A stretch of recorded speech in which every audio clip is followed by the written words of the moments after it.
రజతోత్సవ సభ అంటే పార్టీ పండుగే కాదు ప్రజల పండుగ అని చెప్పి కూడా బీఆర్ఎస్ సీనియర్ నాయకులు బోయినపల్లి వినోద్ కుమార్ గారు చెప్పడం జరుగుతుంది.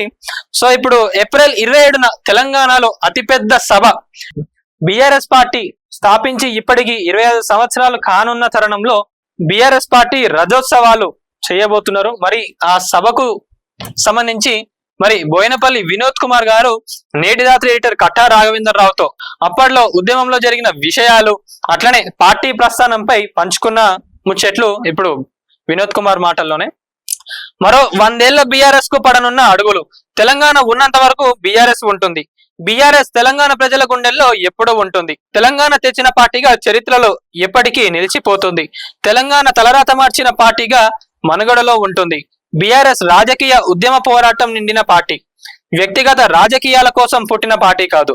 సిద్ధాంతాలు లేని పార్టీలు బీఆర్ఎస్ కు ఎప్పుడు పోటీ కాదు.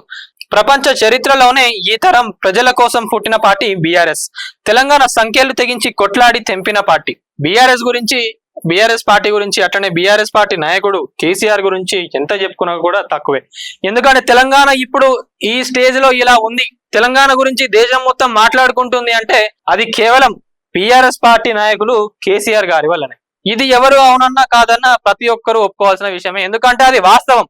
మనం ఇప్పుడు ఏడవైనా కూడా గల్లీలో ఏ చిన్న పోరగాళ్ళని అడిగినా కూడా చెప్తారు